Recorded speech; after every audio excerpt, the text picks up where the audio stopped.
the iPad, so we think it'll be even bigger than ever before now. Alex Moazed.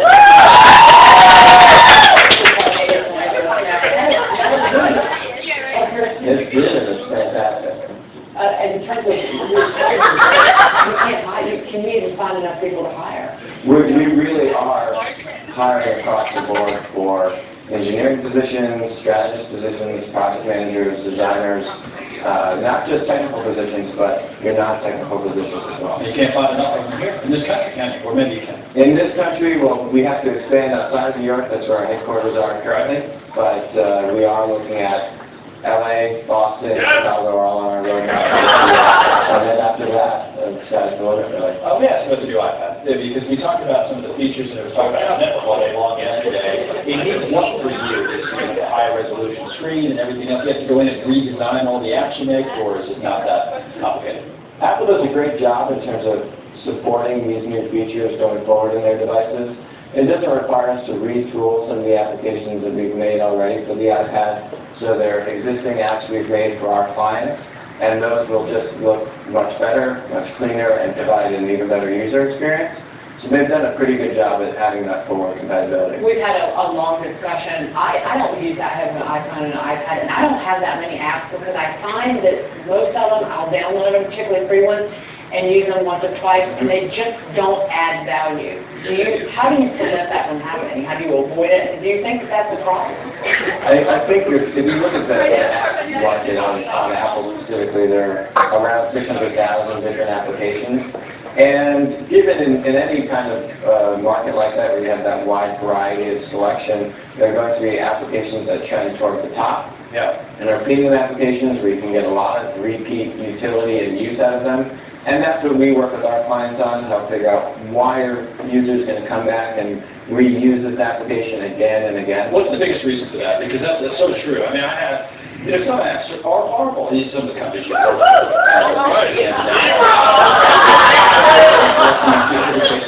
Every year. It's great. They have video on it and sound. It's great. And I would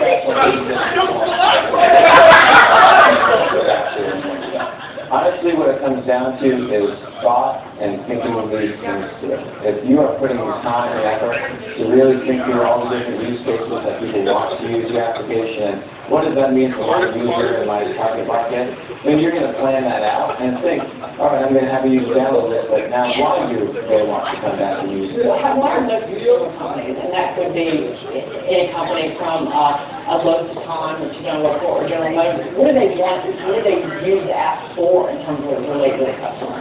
Well, for consumer-facing applications, you can have things that are a marketing campaign, and you're using it as promotional activity, all the way to an extension of your existing product, and you're now bringing that experience to your users and carrying around them all times throughout the day. Let me ask you a cybersecurity question, because our reporter in Washington, Peter Barnes, was just doing a story about that topic. How do you make the apps more secure for your clients? And I'm sure that's becoming a bigger and bigger deal. That's a great point. It's a huge area of concern these days, especially as we start looking at mobile payments and how that's going to come into the app landscape. It comes down to the different security protocols that we use in the application. We have some great engineers at our company that have a background in the Department of Defense. They can bring that know-how in terms of how you're protecting data and how you're designing these applications. What are your two favorite apps that you use personally on your iPad? That you don't make yourself. No. Right. Two apps that we do not make. For productivity, I use Docs2Go a great deal. It allows me to not take my laptop with me when I travel and I'm purely mobile. And then something which is fun would probably be my ESPN Fantasy Football app, which I use a great deal this past football season. Do you have that? ESPN Fantasy Football. Now, I'm not a big fantasy football player. I think I have the Yahoo Gotta get on for a while, so I'll get that. I used to watch ESPN, you can watch it. Yeah. Some of that stuff's pretty cool. Yeah, one of the great Alex, thanks. Yeah,